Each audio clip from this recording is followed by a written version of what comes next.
Welcome back sa June Skyline Loft mga pards. Mga pards, nagpaluplay tayo saglit. Ito nga hapon na. Nga pala, ito si Typo mga pards. Papalitan natin ang pangalan. Gagawin na natin siyang si 1010. Kasi yung white flight niyan mga pards, magkabilaan ay 10. So ano siya, velvet na pied, pero yung primary flight niya puro white na tag 10. Kaya 1010 tawag ko dyan mga pards. So iba na yung pangalan niya ngayon. Tapos yun nga, pares niya si Days Gun. Sana mag-itlog na para magamit na natin tong pairing na to. Wala pa nga tayong painakay nito ni 1010. Parang 2 years old na to mga pards. Ayan, tapos sinamahan na natin ng mga YB rito. Sinamahan, nilagyan na natin. Andito na yung tatlo na nakapang south na yan mga parts. Ayan, lumalabo lang. So tatlo na sila. Tapos isinama ko rito yung mga 14 days old na inakay.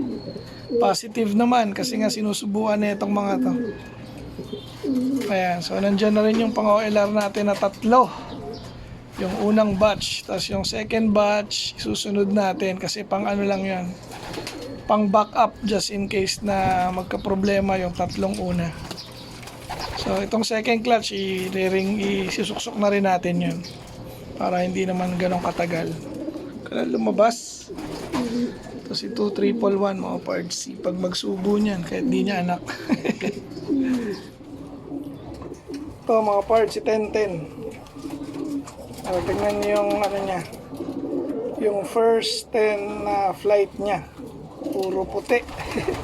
Kailan yan? Ayan, 1, 2, 3, 4, 5, 6, 7, 8, 9. So 10. Sa kabila ganun din mga parts. Ayan, so 10 rin siya. 2, 4, 6, 8, 10. Ayan, galing ano. So, kaya pinalitan ko na yung name niya na 1010. Ito na si 1010. Tapos may paningit pang isang puti yan dito sa buntot. So may sumingit pang puti.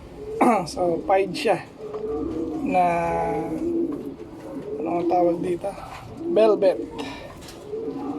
Okay mga pards, diba? Si 1010 yan. Ayos. Then today mga pards, sasalpak na natin to dun sa dalawang anak ng MacArthur Placer natin mga pards. Kunin lang natin tong isa rito dahil nga nasa 4 days na, baka malakihan, mahirap maglagay, namimilay pag ano, malakihan na. Ayan, dito ka muna. Sino ba ang malaki dyan? Ayun, to malaki. Singsingan na natin.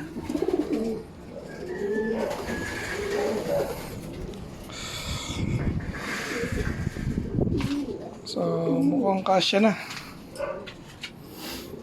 Ayan, tapos yung isa, yung andun, yung anak naman ni Layla Mac mga pards. So suksok na natin to. Okay na, lagyan natin yung isa. Ayan o, saktuhan talaga pag 4 days mga pards. Okay, di ba? Ulit na natin para masubukan pa. Nagsusubo nga sila. Yung isa siguro bukas. Ayan o, maliit eh. Labo.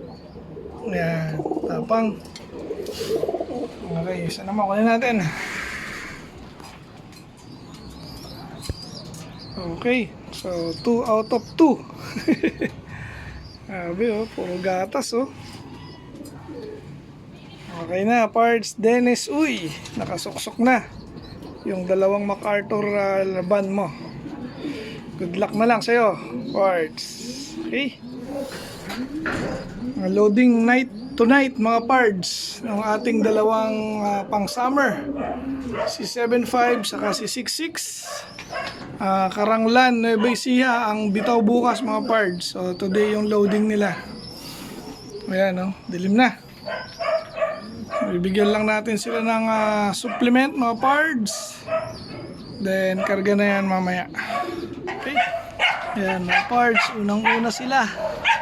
Andito si 75. Ayan, sa ilalim. Sa taas naman, si 66. Ang pusa rito, papaampo, no?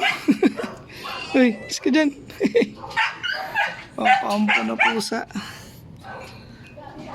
Ayan na sila. Bukas, abangan natin yan mga pards. Karanglan, Nueva Ecija, na isa. Ayun. Okay. Release na mga pards. Yung mga ibon kaninang 6:30 sa Karanglan, Nueva Ecija mga pards. So possible ang 1-2 sa atin ay 8:28. Then 9:53 naman yung ating cut-off mga pards. So, medyo makulimlim ngayon mga pards, pero mukha namang walang badya ng pag-ambon. Ayan.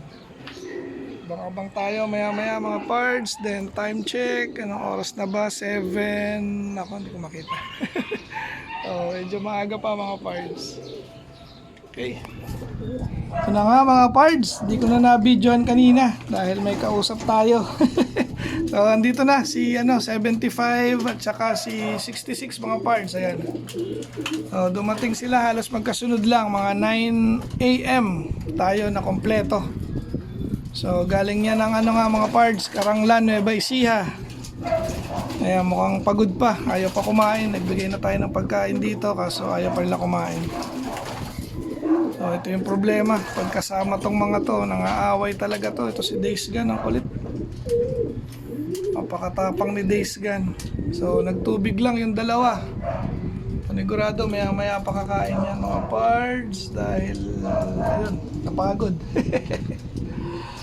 So, yun na yung ating video for today mga pards. Medyo extended yung ating video. Iba-ibang araw tong napanood nyo. Based dun sa ginagawa natin. So, ano na ba ngayon? Karanglan na. 100 ako ron. 143. So, 2 out of 2 tayo ulit. Malapit na nga ang derby mga pards. May 2 ang first lap natin ng loading ng derby. So, nasa ano yun? Naabot ng 220 kilometers mga pards. Yun yung kanilang magiging first lap. Okay, so dito na lang yung ating video for today. Shout out ulit sa lahat ng aking mga viewers. Kay Teng San Juan, ayan, madalas mag-comment yan. Shout out sa'yo, pards. Hanggang sa muli. Paalam!